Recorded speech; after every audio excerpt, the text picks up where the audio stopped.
All right, welcome into Nebrasketball Hour, brought to you by Nebraska Realty, Ag Division, Wahoo office. If you're watching, you can see that phone number there on the top right side of your screen. More on them a little bit. We debut a new segment tonight as well, but unfortunately, it is after a loss.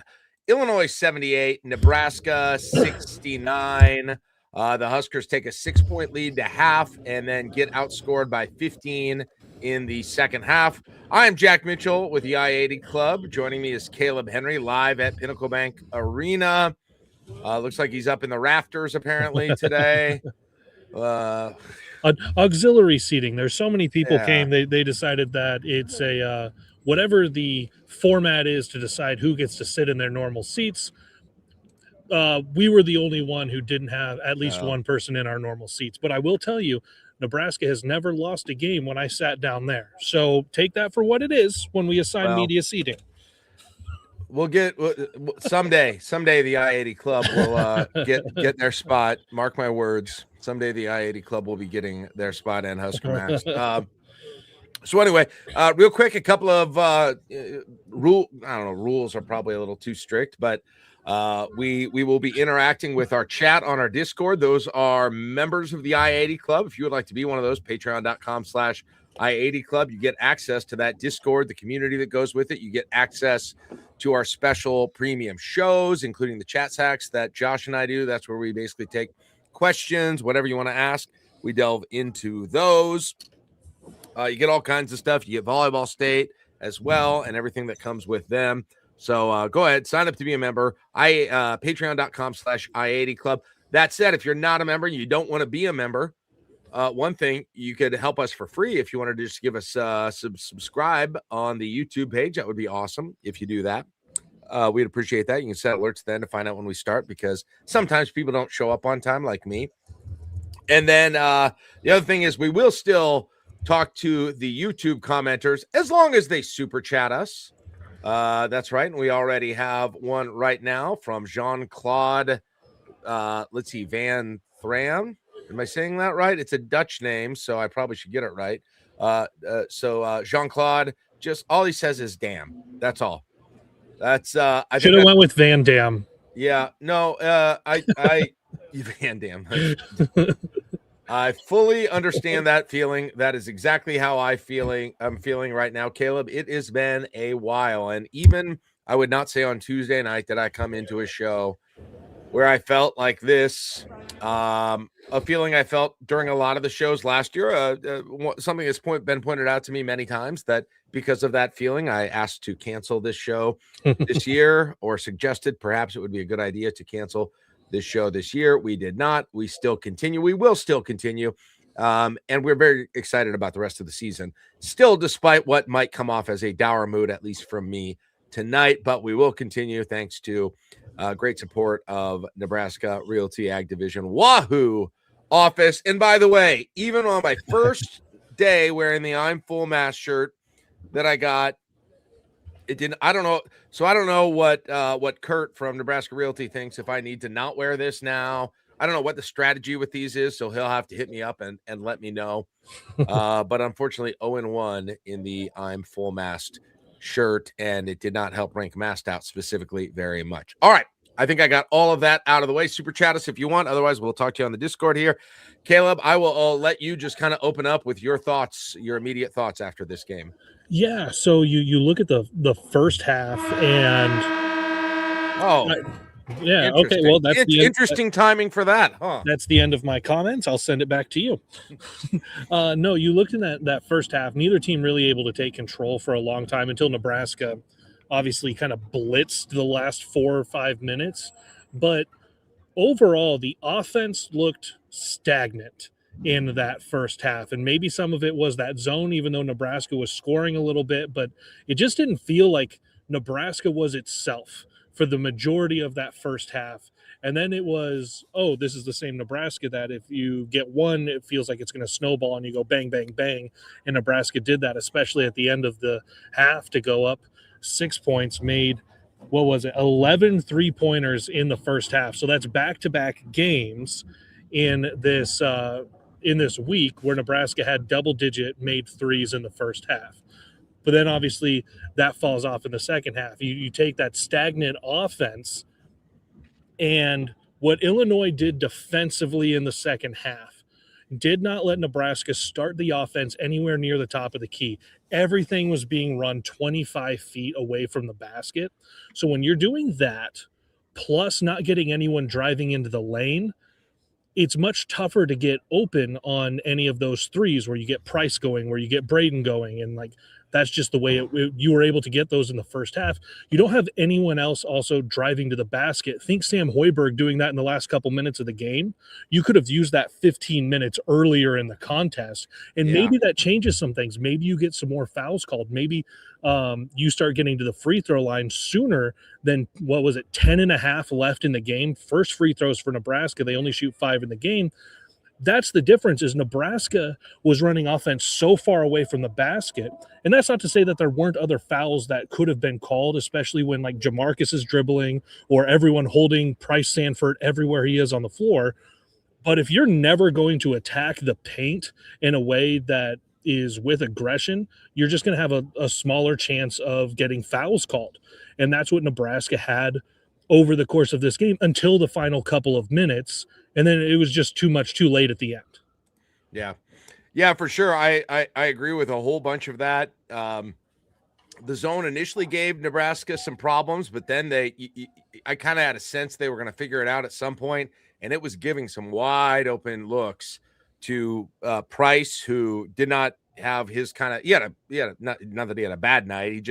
He didn't quite have that streak that we've kind of come to expect, where he just goes off for a period of like 3 minutes. And I kept thinking it was going to come in the second half, but it didn't. And then against that zone, and even in the first half, Nebraska had the lead at the end of the first half, but they missed some mid-range shots that they normally hit. Jamarcus Lawrence missed 2 mid-range shots. Obviously, we're going to talk a lot about Rienk, and he missed one as well at that point. But Nebraska seemed to figure it out. Illinois got out of it. Nebraska all of a sudden looked like we kept expecting them to. I thought that run was going to happen in the second half. It happened at the end of the first half, where they got really hot, forced a turnover or two, started hitting threes. And just in the second half, I kept thinking it was about to happen. It was about to happen, and it never did. And the biggest reason it never did, to me, I mean, there's a lot of reasons where you can say, okay, Illinois, outsized, out-rebounded, did a lot of things that gave Nebraska problems. That said, they missed threes in the second half of that game that they normally make. And don't get me wrong, they were still they still shot like 46% from three for the game. So it was one of their best 3-point shooting games overall. But the concentration of misses, of good shots at the end, I thought that was just kind of what they needed to get going. And it'd be interesting to even look at who made the threes. I know Frager had a couple in the second half. Berkay had 1 3 at the very beginning of the second half. I don't know if Pryce got one or not during the second half, but he had one with about 3 minutes left that was just the stereotypical Pryce shot, where he's curling around toward the top, a little off balance, and that goes in. I think it was a 7-point game at that time, or an 8. So you're asking just who made threes just in the second half, not in the what was in the second half. Braden had 2, Berkay had 1, Sam had 1, and that's it.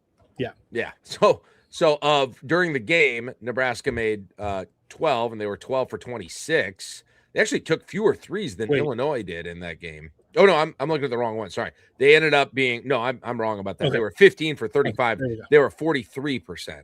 But Illinois did take 30. I pulled up the game at Illinois because I was trying to compare and contrast. So I was looking at that one there. No, to clarify, Nebraska was 15 for 35.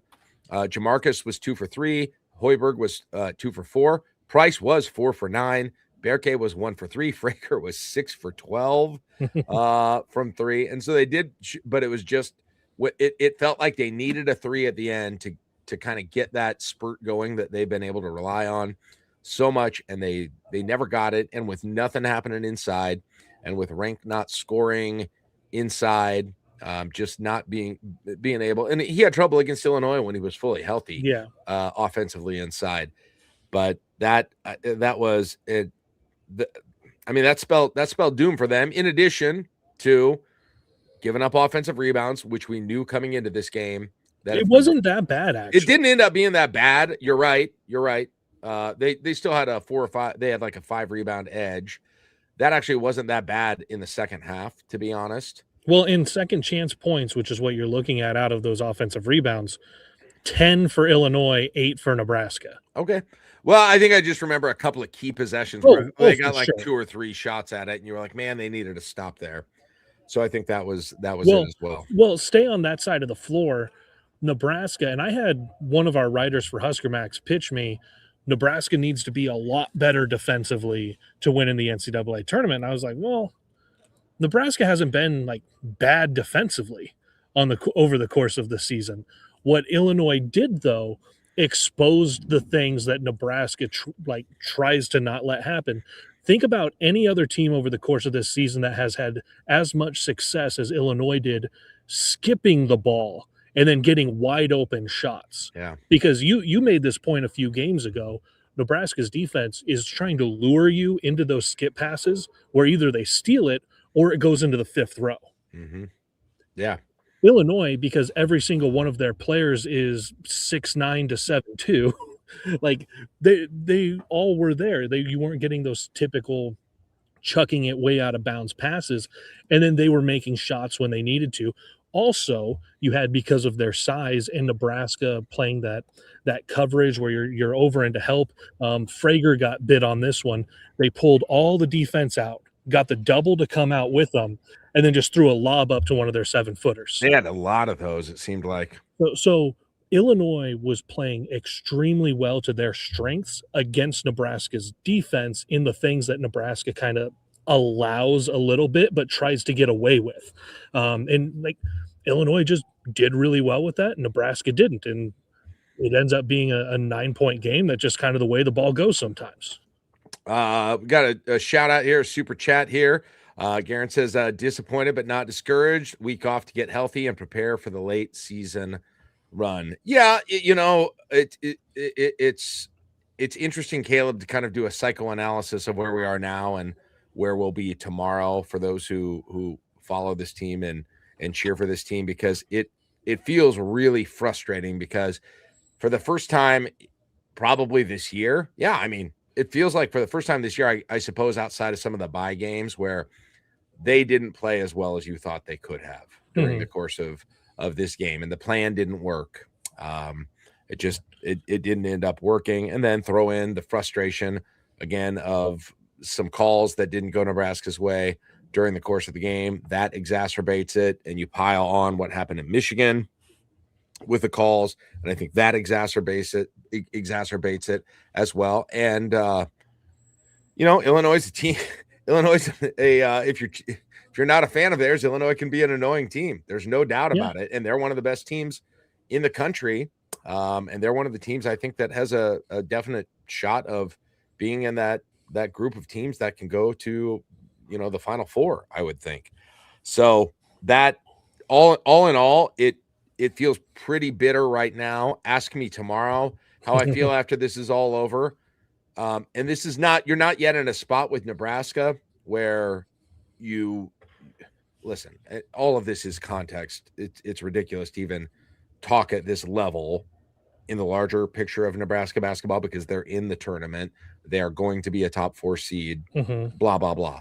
All of those things. But if you're focus like mine is right now is getting to a 1 or 2 seed. You certainly can afford this if you bounce back. You just can't make a habit of this, and you really need to get one of these two if that's your goal against Illinois and Purdue to make the very back stretch of the season more doable without having to run the table or get close to running the table. Real quick, before I have you respond to that, do want to say thank you to our sponsor, Nebraska Realty Ag Division Wahoo Office. And I say Wahoo Office, don't get it mixed up though. Anywhere in Nebraska, anywhere you are in the state of Nebraska, we've got a lot of people watching in Lincoln. We got a lot of people watching in Omaha or driving back to Omaha. They might be watching and listening right now as well. We shout out the Tri-Cities. Wherever you are, they are as well. That's where they work. They're around the state. They're a team of 3, and all 3 of them are within the top 10 at Nebraska Realty. And so that's an all-star team, Caleb. And so when you're talking about Kurt, you're talking about using associate broker. You got Tim Shanahan, another associate broker, and then Dan Sanderson. He's the ag land specialist and best auctioneer around. And so I don't care if you're buying, selling, if you're talking a home, if you're talking ag, if you're talking about just getting a market analysis to figure out a value in this thing, just residential acreage, auctioning land, all of those things, buying and selling, and personal property auctions too. So it's the full gamut, Caleb, of realty that you can see in Nebraska. Yeah, and just like you saw tonight, where you come out and you're like, hey, things with my property or things I'm looking at, or they're really hot. No, it feels like it's cooling off. Maybe I'm discouraged. Whatever it is, talk to these guys. They will give you the honest truth on what anything is out there that you're looking for, whether you're buying or selling. And they're going to be the guys to talk to there at the Wahoo office. There you go. You can get the Wahoo office at 402-443-3415. That's the office number, but we put Kurt's individual number there if you want to talk to. I'm full mass. I would give him a little bit. He was texting me after the game. He's in kind of a bad place like we are all right now, so maybe save that for Monday, and then he would be glad. He'd be glad at any time to talk to you about what he can do for you. So big thanks to Nebraska Realty Wahoo office. Yeah, Caleb, I guess we'll dive in further into the box score here in just a minute, but let's take a little bit of a bigger picture like we had on that super chat. Just, I mean, no one thought, I don't think this was going to be an easy game. You definitely thought it was a winnable game. So how do you look at Nebraska and kind of where they are in the medium term after this game? Well, you go through and you're still 20-2. You lost at a really, really good Michigan team in a top 5 game where you were without Rienk Mast, like, remember, and you were without Frager. And yes, you had both here tonight. Frager looked good. He looked like they did everything of getting him healthy. And then Rienk still probably not 100%. Like, I don't think that's any stretch to be imagined. Definitely not. On top of his slump offensively that we've seen over the past month or so. But you're still 20-2. Your losses are to 2 top 10 teams. Yes, they come in the same week. That part sucks. Like, that part's not fun to lose back-to-back games. But you're still 20-2. You're still very likely tomorrow a top 10 team. We'll see where kind of everything else shakes out. Or you're either top 10 or you're right on the edge of being top 10. Everything is still in front of you. It's so much different than watching shoot the week that happened just up the road where you go get blown out twice. And this isn't me piling on Creighton, just saying like where they are is you're looking at a bubble team and things falling apart, as opposed to you lost 2 games, single digits both games, in really tough fashion for teams that are fighting for legitimate 1 seed status in the country. That's so much different than, say, Nebraska loses this next weekend at Rutgers. Right. That will be something that you look at and go, oh, that's eye-opening. This is something that you have to worry about. Those are the ones to worry about. Yes. So you're looking Penn at State, Maryland. Northwestern. You're looking at like where these losses are, and think back to what I said when we were going into this week, Jack, is that, and I think I said it on Unemployed with Mike Schaefer also, like, good teams lose games. Like, it is very difficult to go undefeated over the course of an entire season in this sport. You're going to face other really, really good teams. you might lose. On top of it, you are on the road in Ann Arbor, and then you come to today's game and you are facing a team for the second time. So they're able to throw some different things at you that they said, oh, maybe this will work. It didn't work the first time. Or, oh, because they did this well, we're going to counter it with this. It makes it really, really hard to play a team a second time. And that what I am happy is that Nebraska got to have a two-play with a really, really good team. And so they got to see what some of those counters are.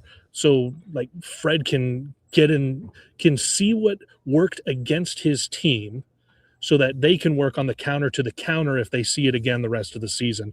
However, most teams are not going to be as big and as athletic as Illinois with where they are to bring out not twin towers, but triplet towers and have one of the best guards in the country in Wagler and what he's able to do and draw fouls. Like Illinois is a special team. And I would actually say, I think Illinois is better than Michigan this week from seeing the teams play in back-to-back games for Nebraska. And that's not a knock on Michigan. Just like when we talked after the Michigan game, they didn't look like they were the behemoth that they were a few months ago. Yeah. No, I that's kind of how I feel right now. And, maybe it's talking in the moment, but that's even after watching Michigan the entire game against Michigan State too. Illinois, just the combination of Wagler and their size, it feels like it brings something different to the table than you've got from really anyone else. And those bigs are good and they can shoot.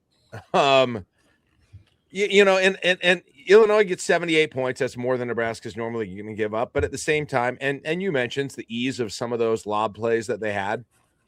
On the other hand, I can't even I don't know that I would really even say it was a bad defensive effort by Nebraska on the whole, given that Illinois shoots. They ended up shooting 44%. The threes were actually Illinois only shot 30% from three. And if you don't have, for instance, if you don't have Jake Davis hitting all the ones that he did, by the way, man, does Illinois like to sell fouls on those 3-pointers. Holy cow. There was one I thought there was going to be a flop warning and they didn't give it. But regardless of all of that, but I think a couple of the problems are there was already talked about the offensive rebounds, which wasn't a huge problem there, but it was just kind of like Wagler. Not only can Wagler hit those Keisei Tominaga shots from outside, but with their size, they can kind of have their bigs act like an offensive line for him when he drives, and they can't ever get that double that shuts everyone down. Nebraska was not able to get through some of those guys. Well, also because if you do get that double, you just put the ball in the air. Yep, and that's the other thing. So I think they got a little hesitant. But that was one thing, Caleb, and I'd be interested in what you say about this. But it looked like in a lot of cases, Illinois, when they got it into the post, they moved quickly so as not to give Nebraska time to get those doubles that seemed to confound people. And in other cases, Nebraska just couldn't get to that double like they usually do, which is sort of their bread and butter on defense. Well, yeah, because you think about some of the times where Nebraska was able to get to that double and you have Kale ripping the ball away. You have Bearcake close enough to alter a shot or block a shot. Sam getting his hands in there, Jamarcus getting his hands in there.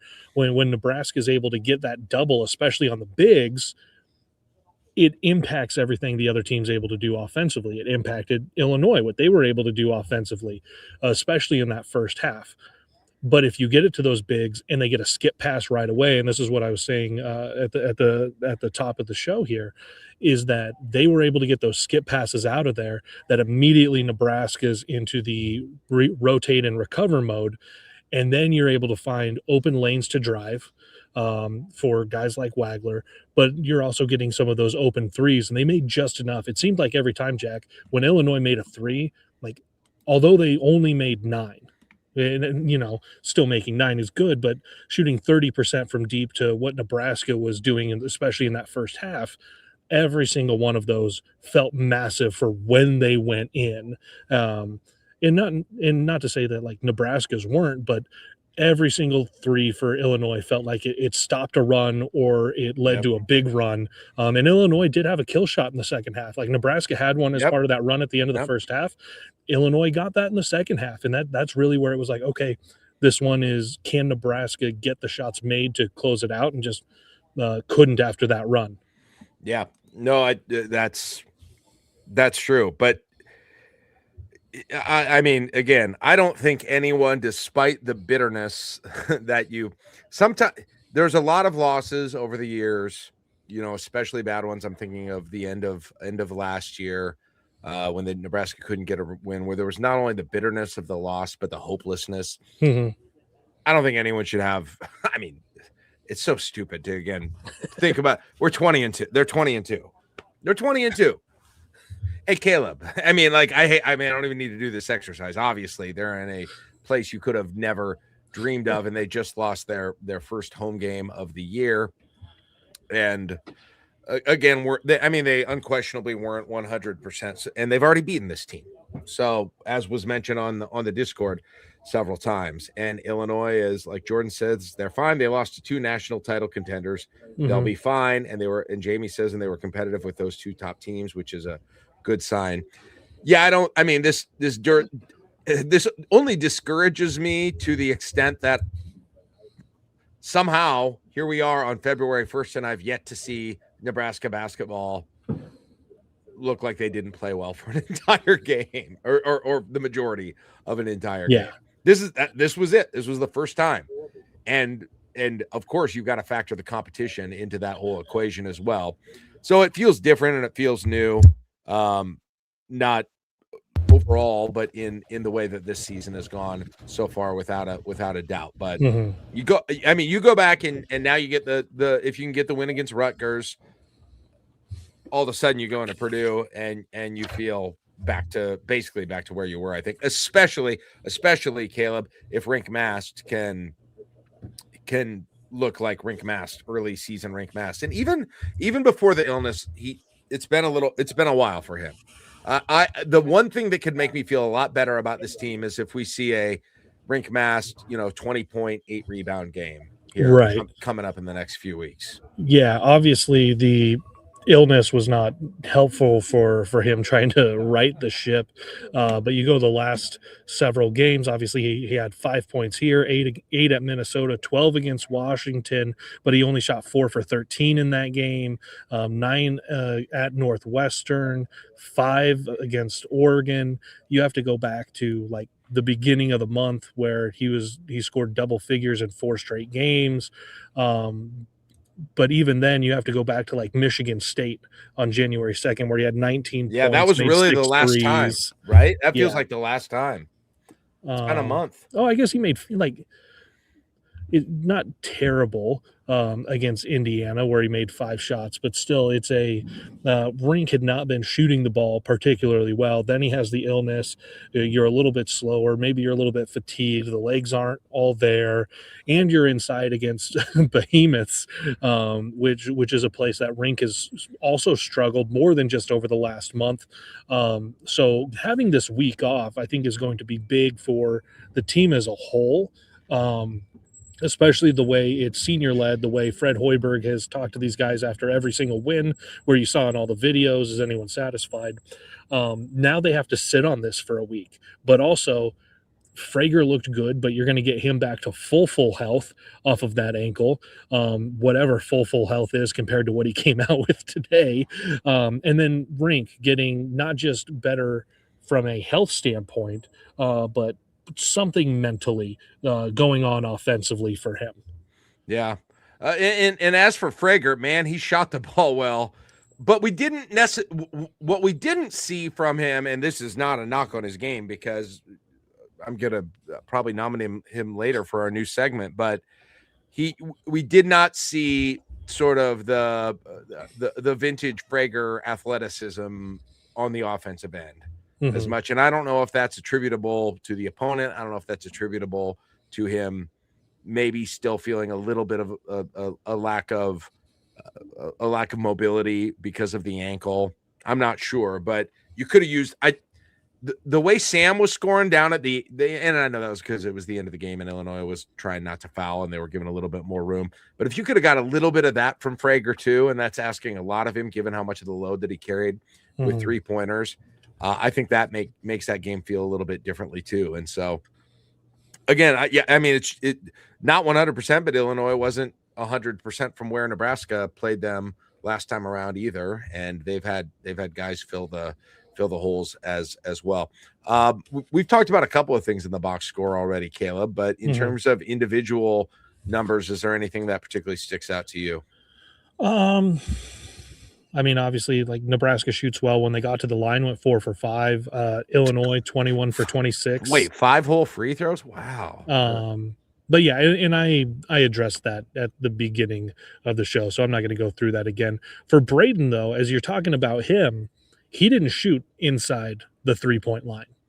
All 12 of his attempts were threes. Wow, he didn't have any. You're right. Wow. So like that goes to what I was just saying. So that immediately jumps out. So Nebraska ends up shooting 24 twos in the game, going 10 for 24, which you definitely want to shoot 50% or better inside the 3-point line. Had 18 points in the paint, but you still go through, and it's like you have to shoot better inside. And if Nebraska can find a way to pair, especially against teams like this, to pair the 3-point shooting with improved 2-point shooting, like they'll run away with the game. And like you've seen that a lot more, but in the box score, you can see that for sure that Nebraska on twos shot horrid. And some of that obviously is the way Illinois was able to defend Illinois' size. I think Nebraska, other than like Sam at the end, you think of Braden and what you're talking about, where you get that he's just going to go attack the rim and kind of whatever happens. Body be damned, he's going to get to the rim. Maybe he's gun shy because of that ankle. Maybe it was because there's 7-footers in the lane waiting for him. So you look at that, but Nebraska's inability to capitalize on making anything at a decent clip inside the 3-point line stands out for me. Yeah, for sure. The box score as a whole honestly looks better for Nebraska than I thought it would. I thought it's not a runaway. No, just statistically, it honestly looks like it should have been a closer game in some ways when I look at this box score. As you pointed, the offensive rebound deficit was not as bad as you might have thought it would. The putback or the second chance points were not as bad as you thought they might have been. I thought that was one of the huge keys to the game. I probably would have taken what this ended up being if you had offered it to me. Illinois had 6 blocks. You kind of expect that. It's kind of like what they had last time around. Illinois doesn't. Here's one of the issues with Illinois, and this is about them being a good team. They don't turn the ball over a lot. They're obviously a very good offense. Mm-hmm. Nebraska could not create the volume of turnovers that they seem, and you alluded to this at the beginning of the show when you didn't see nearly the cross-court passes sailing into the fourth row, which has become kind of a calling card of the Nebraska defense. And they didn't have that in their bag tonight. Now Nebraska was pretty good with turnovers too. They weren't turning the ball over tonight, right? They were getting a lot. They had more assists than Illinois had. They were assisting on the shots that they did make. They shot quite a bit better from 3 than Illinois did during the game. They shot the same essentially as Illinois did when it came to field goals as well. You look at that box score and it honestly looks like Illinois won by more than they should have is my first reaction when I look at some of those team stats, because there is not anything that completely sticks out. And I had pulled up that last game between the two of them because I was wondering, okay, is there one, if we look at this, is there one stat that looks really, really different? And there's not. It looks Nebraska shot 2-pointers better is the difference. Mm-hmm. That's really it. Nebraska was 52% from the field in that game, 44%.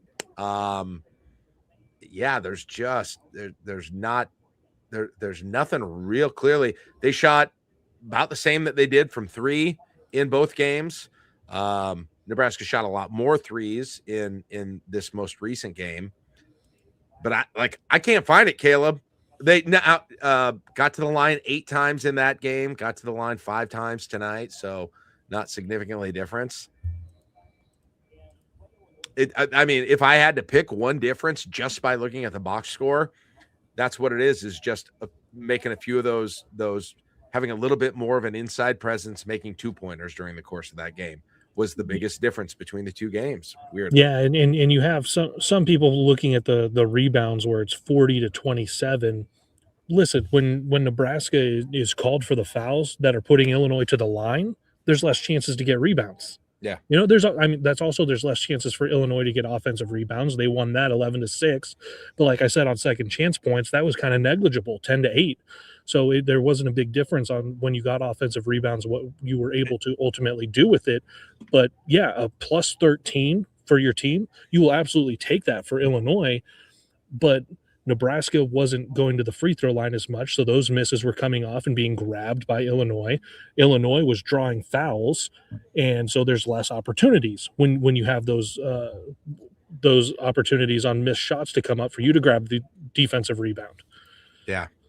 When you, I mean, the real difference you find is when you look inside the box score for Nebraska between the two games, because it's wildly different. Frager didn't score in that game. No, in Champaign. And you had Jared Garcia in that game. Jared Garcia, which was mentioned by Clint. He said Garcia, the Illinois killer, didn't play at all, did he? I wish we could get him a little more out of him. Mm-hmm. Yeah, you do, man. It's been a couple of games now, Minnesota game and the Michigan game. They gave him a shot. Fred gave him a shot at the beginning and didn't try again. And he didn't even get in. He didn't even get in tonight during the entire. He had 0 minutes tonight, which is kind of interesting given the game flow and everything that you were concerned about for Illinois. But there's kind of a lack of confidence when it comes to him right now as well. And then the other big difference, when you look at the Nebraska box score from last time, is Rienk amassed 17 points, 7 for 15 field goals. 3 of them were 3-pointers, and he had 7 rebounds in that game. Frager kind of took up the slack for him during the course of this game, but you probably got to have a big Rienk amass game if you're going to play Illinois again this year. Yeah, and if you see him again, it's either going to be in the Big Ten tournament or it's going to be it'll be second weekend of the NCAA tournament. So like there will be a lot on the line if you see the Illini again. Another note from the box score, think about what we were talking about after the Michigan game, shorthanded both Frager and Rienk, and you had 4 of the 5 starters in that game play at least 35 minutes. You still had 2 starters go 35 plus. Sam played 36, Pryce played 37, but then Berke played 25 minutes. Jamarcus Lawrence played 25 minutes. Rienk 26, Braden 30 off the bench, and then Kale 19. You spread the minutes out a lot more than what you saw with that short kind of rotation, even with getting Leo and Jared in the game against Michigan. Yeah. It again, honestly, today makes that Michigan performance even more impressive once again. It really does. Okay, let's do. We'll take a kind of a look ahead now here in just a second. But we are unfortunately on a loss, starting a new segment. But we are excited because we do have a new sponsor, and it is the Nebraska Half Marathon. The Nebraska Half, and our friends at. Some of you will remember they're still around. They're still alive. They're kicking the old Nebrasketball podcast, Kel and Sut, which lived for a while, just obviously in podcast land, and then was associated with the I-80 Club for a while. You will hear from them again. At some point. But we are bringing back as an homage, I believe is the word that they use, Caleb, to the Nebrasketball podcast, one of their segments. And we want to clarify for everyone who's nobody's dead. Looking at the graphic, Ryan Anderson has not died. He still is alive, but it's the Ryan Anderson Memorial Player of the Game. And it is brought to you by the Nebraska Half Marathon in Omaha. This is awesome. And here's a couple of things about it. Super low price compared to what you have to pay for other races in the area. $59, and that's before you put in our code Nebrasketball, where if you're watching on YouTube right now, you can see it on the screen. Put in Nebrasketball at their website. We'll give you that here in just a second. But if you put in Nebrasketball for the Nebraska Half, you're going to get an additional 10% off of the entry fee. I mean, you're talking about some of these marathons are over $100. These halves are over $100, but you're going to get that promo code taking off 10%, and that's only being offered right now. It's all you got to have Nebrasketball. You're not getting it. But Caleb, it's out at Zorinsky Lake. They put it in a new location. For someone, believe it or not, me, I have run a couple of half marathons, and what I like to hear when I was doing a half was a flat course. They've got a flat course, so it's super scenic, and also it's a great area. One of the other best things if you're running a half is to make sure you got a lot of people out there cheering. This is what I do at another half marathon here in Lincoln very frequently. You're going to have a lot of people out there. It's May 9th, so if you're looking at your calendar saying, okay, this is something I've wanted to do, you still have time. Now is the time. Kick off the new year, reach a resolution, new goal for the year. You still have, it's February 1st. So you've got what, three plus months to get ready for this. Locally owned and operated, more than 10 years experience running high quality, super well-managed races in Omaha. You can check out the reviews if you want to, a lot of return runners. So Caleb, we got a new sponsor with the Nebraska half and the Ryan Anderson Memorial Player of the game. Yeah, I got to tell you though, the difference between like thinking back to my running days, not like Josh does, with going to Boston and doing big marathons and all of that fancy stuff, but going back to like cross country days, you either hated something that was all hills like Gibbon, or something that was really flat like Ord. But when you get to half marathons, and if you're not one of the people who's like top 10, you're competing to win the damn thing, you're there to run a half marathon, push yourself. Yeah, get those hills out of the way. This is a good one for that. There you go. The website is nebraskamarathon.org. Very easy to remember. You can check out the route there. Look at the kids run that they've got as well. And that's where you can, again, enter in that promo code Nebrasketball and get 10% off for the Nebraska half. Okay, with that said, Caleb, it is time for us to pick, and I think we will probably agree on this. Yes. Who the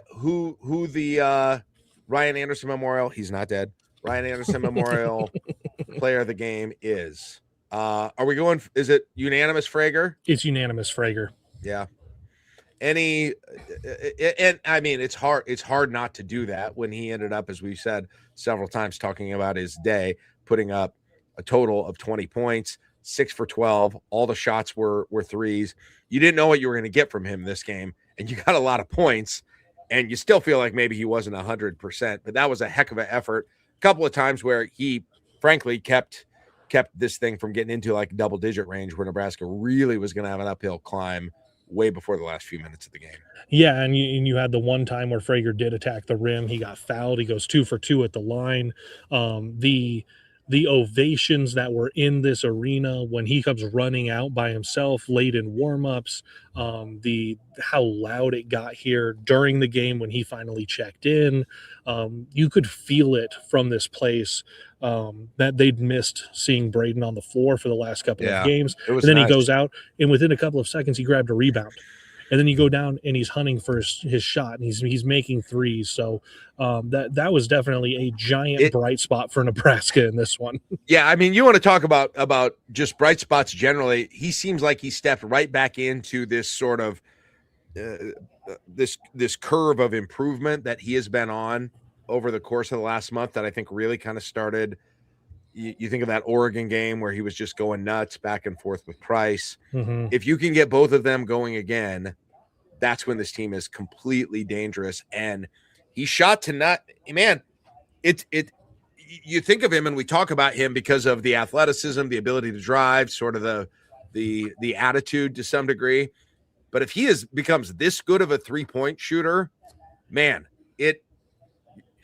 you're going to have a lot of people having an off night against this team going forward. So there is a lot to be still excited about with Nebraska basketball, obviously, very obviously with that whole thing. And you look at over the course of the game, and the star freshman for Illinois has 28 points on the night, gets 10 of those at the line. That guy, like, man, he's good. He's one of the. I don't even get it with him either. Like, you look at him, and he looks like a high school kid. He's Jack, I was looking halfway through or some point in the second half, and it was like, oh, he's got what, 10 points. At halftime, he had 5. 5 points at halftime for Wagler. He ends up with 28. I was watching, I was just like, that was the quietest 28 I've seen in a long time. But I bring that up, Jack. Yeah. There were a lot of NBA scouts here to watch Wagler. And obviously see other guys, see if anyone else stands out. Braden definitely made some impressions. Coming out, being able to shoot the way he did at the size he is, probably would have helped himself more if he attacked the rim a little bit more.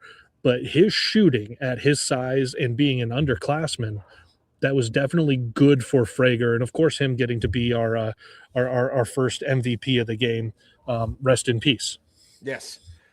Shout out Ryan Anderson. I hope to see maybe Ryan Anderson can come down for Very Much Alive, can come down to the NCAA tournament when that happens. A little bit more on that here before we end the show tonight. I was curious. I was wondering when Illinois played Michigan.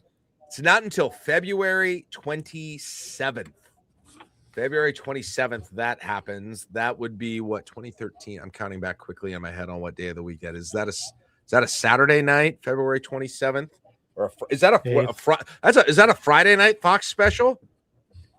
Like we have access to calendars and everything. It's a Friday night. Okay, Friday night. That is going to be. I really liked having that Michigan State game on Friday night. Mm-hmm. It's fun, kind of caring about these games. They also, by the way, note this: they do go to Michigan State on the 7th, so that will be Saturday night on Fox. So that'll be another big one. They have Wisconsin at home. They've got Indiana at home. They're at USC. They're at UCLA, and they've got Michigan before they finish up with a kind of a breeze with Oregon and at Maryland. But we'll see if they can keep it up here with what they've been doing here, because they haven't lost since that Nebraska game. Yeah. In that time, they've been rolling. They blew out Missouri. They had a bye game against Southern, beat Penn State by 8, beat Rutgers at home by 16, went to Iowa, beat them by 6, went to Northwestern, beat them by 11. That was close into the last few minutes. Beat Minnesota by 10, beat Maryland at home by 19. Won that game against Purdue last Saturday that everyone was probably watching. Then they 46 points for Wagler. Yeah, Wagler went off, and then they had Washington in Champaign and got 9. They're outside of that Purdue game, though. I mean, can I say this now? Especially after the comment that got all the attention on Friday, Nebraska's schedule has been a lot harder than some of these teams. So here's the reason, and the reason for that, right? The way they made it. The way the schedule is made on like the expectations for what teams are is that you're going to get a lot more of those tougher games later into the season, in February and late February, and build all of that up to where you have the actual competition, just like volleyball, where you're very likely to get Nebraska, Wisconsin, or Nebraska, Penn State during the Thanksgiving weekend, is because there's a really good chance that's to decide the conference champion. Yep. Well, basketball is the same thing, and if Nebraska's not picked to be one of those teams or not forecasted to be one of those teams, they're going to take on the top of the league early in the conference schedule. And that's why the rest of Nebraska's schedule, it's Purdue, and then you should be favored in every other game the rest of the way. Yep. That's just the way it is. So Nebraska's schedule the rest of the way is much easier, but also Nebraska to this point has had a tougher road than what Illinois and Michigan State and those guys have had. And keep in mind, if that Illinois-Michigan game comes down to it, Nebraska's still in the mix. You're cheering for Illinois because Nebraska did beat this team. People forget Nebraska beat this team. How often do you have a series where the two-for series in the Big Ten where the road team wins each time? That can't happen very often. I'm gonna guess, but it did here. If you take a look at the standings right now in the Big Ten as we stand right at the moment, so you obviously have Michigan and Illinois tied at the top, both of them 10-1. They won't face off, as we said, till the very end of February. And now you got Nebraska and Michigan State, then tied for second place at 9-2. People forget Nebraska beat Michigan State, so they would have a tiebreaker there in terms of seeding. And then you've got Purdue, and then you got Wisconsin, who are tied at 8-3. People forget Nebraska beat Wisconsin by 80 points, and and then and then after that you got UCLA at 7-4 and Iowa at 5-4. They must be playing right now or something. They must still have a game coming up. So all of that to say, man, you can get yourself right. You are right back in the thick of this Big Ten race. You still are now, but if you can beat Purdue, you're control your own destiny. If Illinois can beat Michigan, which is the exact opposite of control your own destiny. But you know what I mean. Yeah, but still, like you're in a really good place to get a double bye still in the Big Ten tournament. Like that's what it comes down to. Yeah, you can get right back into that thinking, yes, of double bye, conference championship, 1 or 2 seed. If you beat Purdue, you can snap right back into that really quickly. And even if you don't, it's still on the table, especially the 1 or 2 seed. It's just you're just gonna have a lot less wiggle room in terms of what happens the rest of the way. So for Nebraska, looking forward now at their schedule, and we already referenced this, but they go to Rutgers next. They have 6 days off until the Rutgers game. This couldn't come at a better time. No, it's perfect. If you're looking at, hey, the Big Ten scheduled something really good for Nebraska, especially the week where everyone looked at the football schedule and went, ugh, gross. Like the Big Ten scheduled stuff really well for Nebraska to get 6 days off after taking on Michigan and Illinois. You go to Rutgers, you're at home with Purdue and Northwestern, at Iowa, home with Penn State and Maryland, LA trip with USC and UCLA, then home with Iowa. The Westwood One guys weren't too far from me, and I was listening to their post game as I was wrapping up my story, which you can read my quick game recap at huskermax.com. They said between now and the end of the season, and Nebraska's at 2 losses, they saw 4 more losses for the Huskers to go into the Big Ten tournament with 6. Okay. That probably gets them out of that 1-2 spot, unless they would win the Big Ten tournament. If they'd win the Big Ten tournament, I think they still have a shot. I think they can get to 5 or 6 losses and still have a shot at a 1-2. I talked with Josh about this on Saturday's show. I think if they get 5, they're okay. I think 6, they may still be okay if they don't have a bad loss. And by a bad loss, I can define what those are. It would be for sure Northwestern, Penn State, Maryland at home. You can't lose any of those and get 6 losses. Probably at Rutgers as well.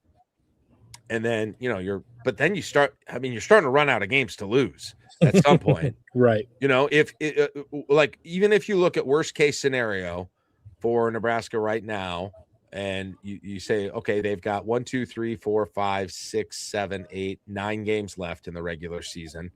The most difficult ones would be at Purdue, at Iowa, at USC, at UCLA, and Iowa at home. That's 5. That's 5 games that I just rattled off there. And you may quibble with me if some of them are, the level of difficulty of them. I think you can lose 3 of those specific games, and you can still be a 1 or 2 seed. I really do think it. Just having looked at the historical data, I think that is still out there for Nebraska. And if you beat Purdue, that really starts to look more doable. That is, I mean, I feel like we're saying it every week, but this Purdue game that's coming up, huge. It will be another crazy night at Pinnacle Bank Arena. And I love having the Rutgers game, frankly, before it, Caleb. It lets everyone sort of reset again and hopefully get their confidence and excitement back. I love the time for Rienk to get back to himself, eat a little bit, and for Frager to really get into a spot where he's closer to fully 100%, which I still kind of doubt that he was. And as for Purdue, all they don't have until between now and when they play Nebraska, they only have 1 game as well. they have the rest of this week off. They beat Maryland by 30 today, like pretty much everyone does. Yeah. But then they have Oregon at home on Saturday. So they got nothing until Nebraska. Mm-hmm. Keep in mind, they'll be a week away from Michigan coming to Purdue before then. Yeah, I wonder if anyone starts looking ahead. This is that 4-game stretch for Nebraska, Jack, that we said you were hopeful you could get 1 out of 2 this week. You didn't. You went 0-2. So what does that mean? There's a lot of importance on that Purdue game. You can't overlook Rutgers. You have to go take care of business there. But it is nice to get that game that's not it's not a top 10 game. It's not a ranked game. There's maybe not as many eyeballs on it in the way that you've had these last couple. You get that back after having some rest, and then you come home and you take on Purdue. But make no mistake, as you said, like there's a lot of importance on that Purdue game in figuring out after you went 0-2 this week, where is your measuring stick on those seed lines? And I think that leads us really well into what is your seed confidence after Nebraska goes 0-2 this week? Mm-hmm. Yeah, I still haven't met a 2. I still based on the way I just laid it out, because I think they can still lose either three games, maybe 4, again, provided the 4 losses are quality losses. So the 4, I think they could. I'm not saying it's a guarantee because there's going to be a lot of variables in there. But if their losses were against, let's say, Purdue, at Iowa, at UCLA, and let's see, what would another one be? See, it's hard to even. I mean, it's hard to even. I guess split with Iowa. But I already gave him a loss. Oh yeah, Iowa. You gave the Iowa one. Yeah. I guess either at USC or Iowa at home, right? Mm-hmm. I mean, again, you start to run out of games at some point, which is weirdly turns out going 20-0 has its benefits. It does. It puts you ahead of everything right away. I think where I'm at, because you start measuring Nebraska against everyone else and looking at where some of those losses are, I'm most confident for Nebraska in being a 3 seed right now. Really? Interesting. Wow. I'm more confident than you.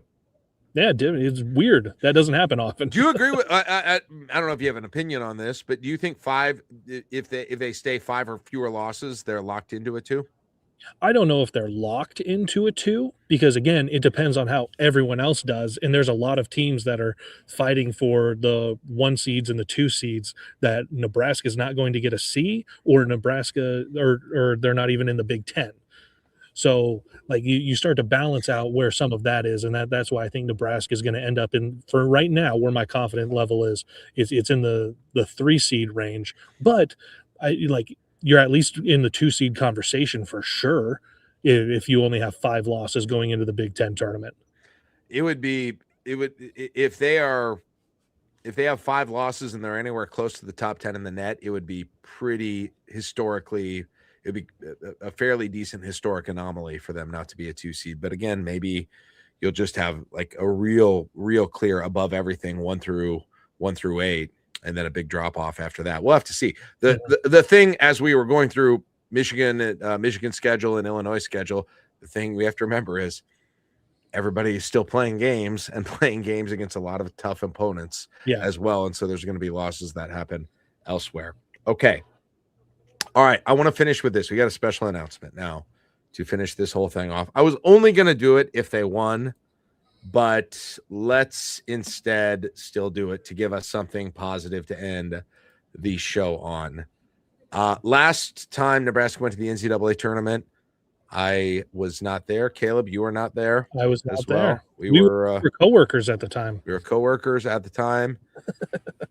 And maybe that's why Nebraska didn't win. And so I've had a lot of people say to me, you've got to go to the NCAA tournament this year and make sure you're there, especially to be there for the moment. Of course, I would love to do that. And so for the last 3-ish weeks, we have been working very hard with the I-80 Club team. And that's not just me and Josh, including Caleb and including Mike Schaefer, at trying to figure out a way where we can bring the I-80 Club and all of our shows that are happening during this time of year, from Unemployed to the quick kernels that Caleb has been doing, to this show, Nebrasketball Hour, brought to you by Nebraska Realty, Wahoo Office, to Sunday Morning Coffee, and everything else, and maybe even more to actually bring it to wherever that first and second round location is.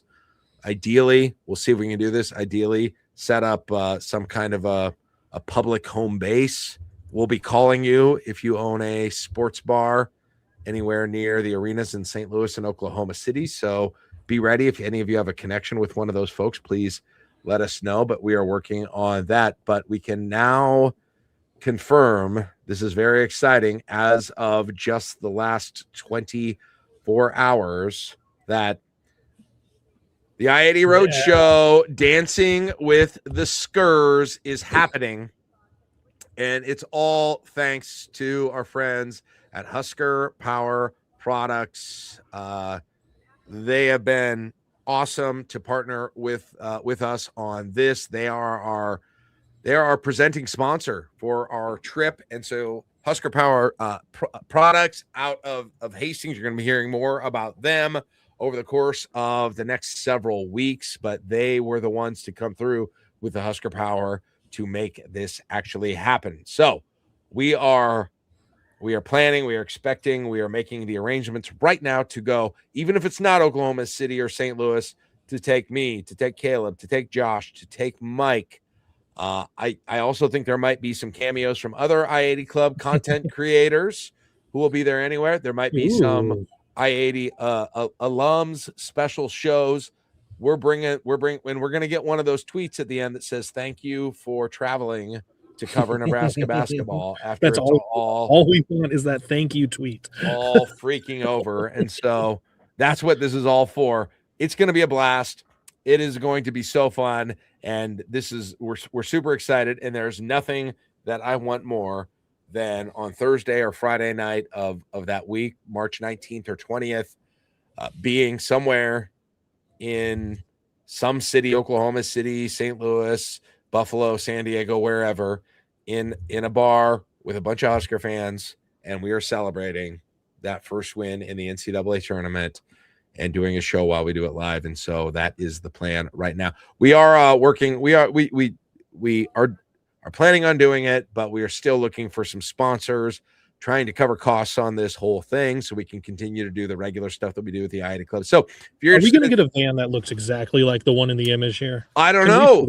If you have a rental car company, shout out, let us know. If you have VW van and want some love as one of our community partners, hit us up. Email is there on the screen. If you're listening, you're wondering, it's interstate80club@gmail.com, or you can email me directly, jackm@i80club.com. And we are also going to have opportunities for fans who want to be a part of the effort to do that and get something in return. Expect to see that a little bit later this week. All right. I think we got everything, Caleb. We have one more thing. We do have one more super we haven't got to. Oh, good. I'm glad you told me. I don't like to leave these out. So are we doing the Nebraska-Purdue watch party? No, not versus Purdue. That's a home game. Caleb covers that. I would love to be. Actually, that is a night my daughter has a orchestra concert, and so that's going to be, believe it or not, on a Purdue game. There will be Jack. I love it when you're unavailable to watch a game because of the arts. Yeah, because of the arts. That bodes well for Nebraska. We are not doing a Purdue watch party. That said, the plan right now is to do a watch party for that 10 p.m. UCLA tip-off. Oh my God, that's so late. Caleb, you may need to come over to my house so you don't keep your family up. Let's just schedule it now. I will be at Casa de Mitchell. All right. So at least that one. But if we do watch parties, they will be road games. And so, maybe there's another chance for Iowa or USC or something like that. But I would pencil in right now a watch party, and maybe we can get Schaefer to come in. That'd be fun. Maybe we could do the whole team with that. So, all right, that is it. Hey, one more big thanks to our friends at Nebraska Realty. What office, Caleb? Wahoo Office, for being our title sponsor of the Nebrasketball Hour. We will be back here after that Rutgers game that is coming up for the Huskers on February 7th. That's a Saturday at 11 a.m. So we'll be early afternoon on a Saturday for that. Oh one, yeah. Caleb. From road game for the Huskers, home game for us. Until then, have a great time. Tomorrow morning, catch Caleb with Mike Schaefer on Unemployed, or tomorrow at noon with Unemployed, and then Unemployed throughout the week. The special Nebrasketball edition will be coming up on Tuesday. Do we know who he has on Tuesday yet? I don't know. I thought Schaefer said it was Kugler. Is it what? Kugler? Let me go check. Is Kugler still going to be freaking out about that tip pass that Illinois big made during the game? Okay, that was impressive. Come on. Okay, it was fine. It was fine. Like that was extremely impressive. Come on. I don't have. I'm being told on text that there's another super chat, but yes, Kugler will be on with Schaefer on Tuesday. Are you seeing another super chat that we can because I'm only having. I have mine. I have all the super chats starred. There are only 3 showing up for me, so I want to hit all of them. I don't want to leave anyone out. We had Jean-Claude Van Brain. We had Jaron Jolkowski. And Theo. I think that's all. We got them all. I'm disappointed in my Polish heritage for my pronunciation. I'm sorry. Yeah, I am too. That's it for us, everyone. Have a great day. We appreciate it. Yes, for you, Josh. Thanks, Josh. Maybe don't micromanage us. All right, just kidding. See you guys later. Have a good one. Move Caleb up in the media section for the next game. Bye-bye. Let's go up there.